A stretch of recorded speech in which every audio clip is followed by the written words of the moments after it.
Hello दोस्तों, समर्पण academy में आपका स्वागत है।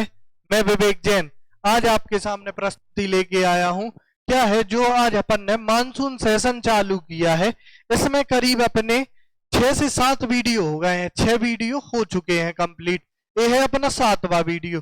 अब अपन इसमें डिस्कस कर रहे थे कौन सी अक्षांतर और देशांतर रेखा। अब अपनी अक्षांतर और देशांतर रेखाएं जो चल रही थी उनमें अपनी क्या भूमध्य रेखा हो गई थी, कर्क रेखा हो गई थी, मकर रेखा हो गई थी।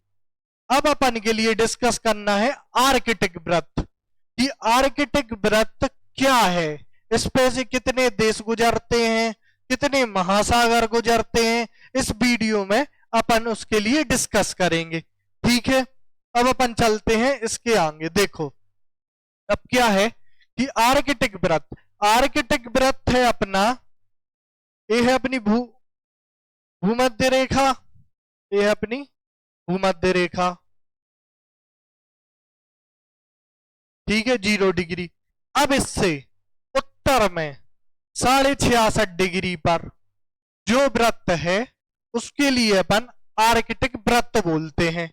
ठीक है, ये है अपना 66.5 डिग्री पर स्थित, जिसके लिए अपन आर्कटिक वृत्त बोलते हैं।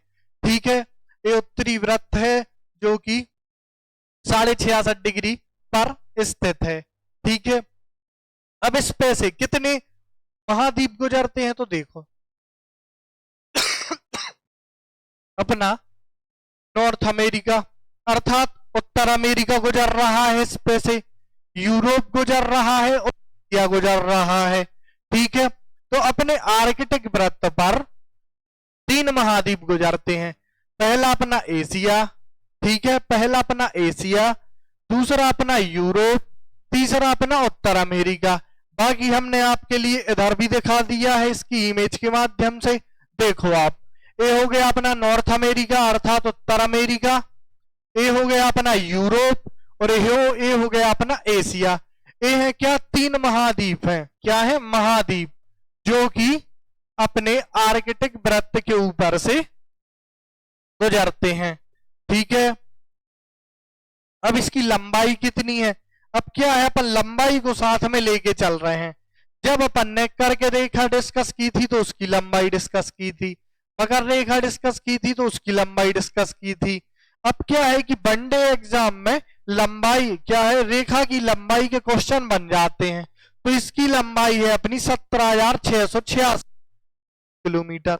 इसकी लंबाई है 17,662 किलोमीटर।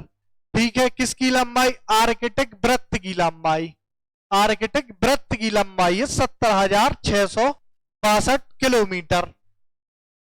ठीक है, अब इस पर से 8 देश गुजरते हैं, इस पर से अपने आर्कटिक वृत्त पे से, जो कि उत्तर में 66.5 डिग्री का वृत्त है। कौन कौन से देश हैं, नॉर्वे है, स्वीडन है, फिनलैंड है, रूस है, संयुक्त अमेरिका है, कनाडा है, डेनमार्क है, आइसलैंड है। ये 8 देश गुजरते हैं। अब क्या होता है, क्वेश्चन कुछ इस प्रकार का बनेगा, इसमें बोल देगा वो नॉर्वे। ठीक है, पहला ऑप्शन नॉर्वे, दूसरा ऑप्शन रहेगा अपना डेनमार्क। ठीक है, डेनमार्क हो गया अपना दूसरा, तीसरा हो गया अपना फिनलैंड,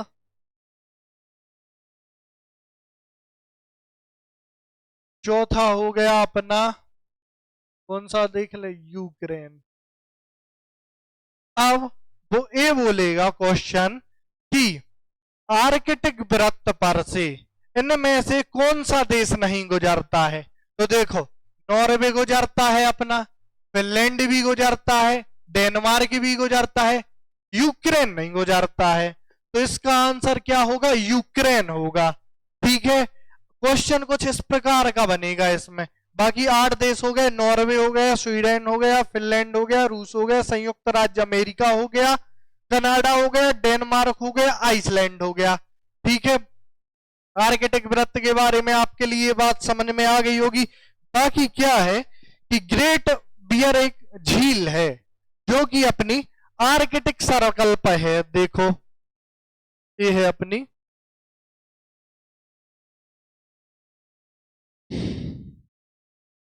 देखो ये है अपनी ग्रेट बियर लेक, जो कि आर्कटिक वृत्त पर है।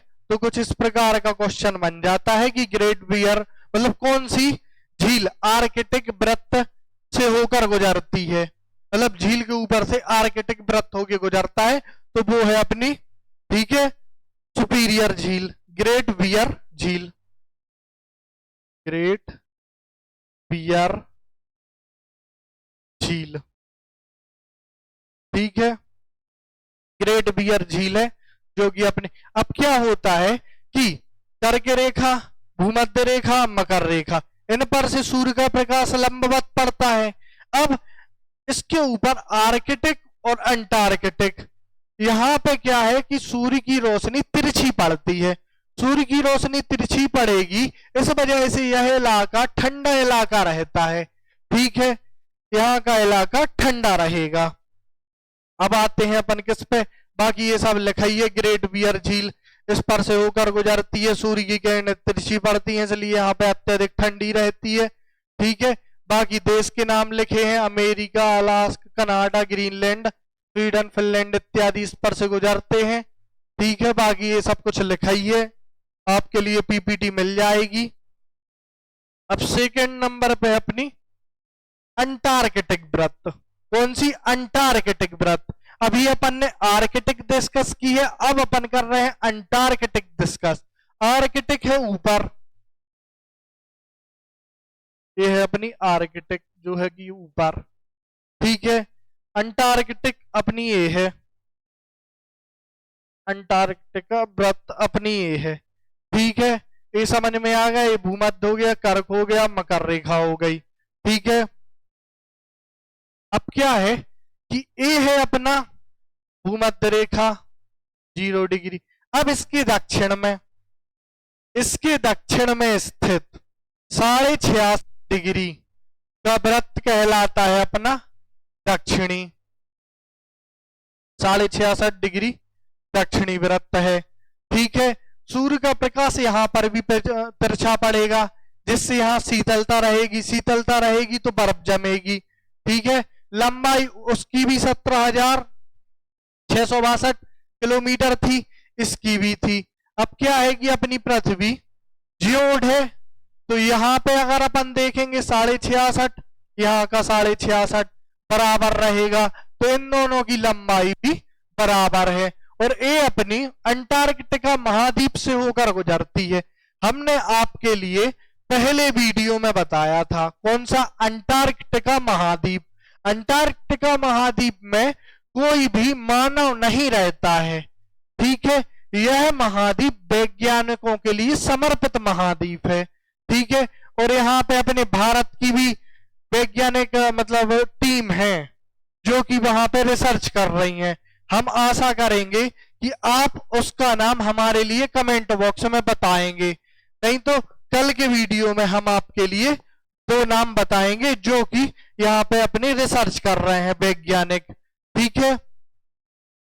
अब आते हैं अपन, क्या होता है कि आज का जो समय है, आज का समय है मशीन युग।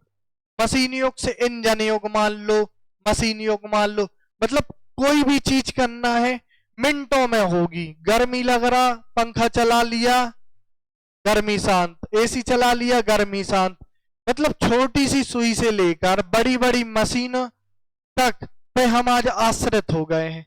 लेकिन आज से अगर अपन प्राचीन समय में चले, तो जब पंखे नहीं हुआ करते थे तो लोग बाग रहते तो थे ही जीवित, ऐसा तो है नहीं कि नहीं रहते थे, रहते तो थे।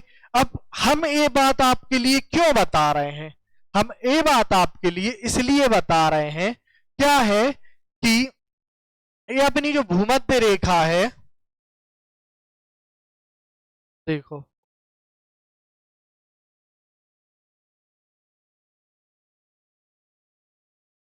ये है अपनी भूमध्य रेखा 0 डिग्री।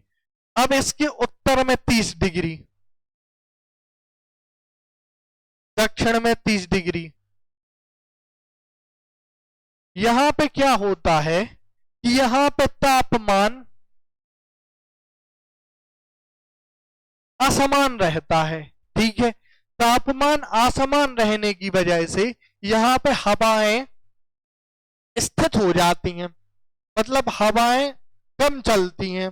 ठीक है, अब हवाएं कम चलती हैं, जो अपने जहाज रहते हैं, जहाज उसकी गति से भी मूवमेंट करते हैं। अब क्या होता था कि प्राचीन समय में जब इंजन का विकास नहीं हुआ था, ठीक है, इतने प्राचीन समय में जब कोई भी जहाज इस 30 डिग्री यहां से 30 डिग्री यहां से, इसको कहते हैं अपन अश्वक्षांश। ठीक है, कोई भी जहाज इधर से गुजरता था, ठीक है, कोई भी जहाज अगर इधर से गुजरेगा तो क्या होता था कि वो जहाज डूबने लगता था। डूबने लगता था तो मतलब जहाज चालक को लगता था कि जहाज में वजन ज्यादा है, तो अपन एक काम करते हैं कि घोड़ा तो समुद्र में तैर लेगा, तो अपन जहाज से अपने घोड़े को निकाल के समुद्र में डाल दो। ठीक है, समुद्र में डाल दो। अब इसी वजह से इस रेखा का नाम, इस डिग्री का नाम 30 डिग्री ऊपर उत्तर 30 डिग्री दक्षिण, तो इसका नाम पड़ा है अश्वक्षांश, घोड़ों को फेंकने की वजह से। ठीक है, घोड़ों को फेंकने की वजह से इसका नाम अश्वक्षांश पड़ा है। 30 डिग्री उत्तर 30 डिग्री दक्षिण, ये आपके लिए अक्षांश दिख ही रहा होगा, आशा करते हैं। बाकी इसमें वायुमंडल स्थिर हो जाता था, पवन अत्यधिक मंद चलती थी, हवा की गति अत्यधिक मंद होती थी, जिस वजह से यहाँ पे जो समुद्र है वो स्थित हो जाते थे, ना वो आगे जा पाते थे ना वो पीछे जा पाते थे, मतलब एक प्रकार से समुद्र रुक सा जाता था। तो समुद्र चालक क्या करते थे, जो अपने समुद्र में घोड़ों को लिया लेते थे वो उनको समुद्र में डाल देते थे, तो इसी वजह से इसका नाम अश्वक्षांश पड़ा है। ठीक है, आशा करते हैं आपके लिए हमारा ये वाला सेशन पसंद आया होगा, और उम्मीद हम आपसे यही करते हैं कि हमने जो मानसून सेशन स्टार्ट किया है इसको आपके लिए यह अत्यधिक पसंद आ रहा होगा, और अभी तक आपने इसके लिए अपने परिवारजनों के साथ साझा कर दिया होगा। आपसे हम लाइक शेयर सब्सक्राइब की उम्मीद करते हैं कि अभी तक आपने कर लिया होगा।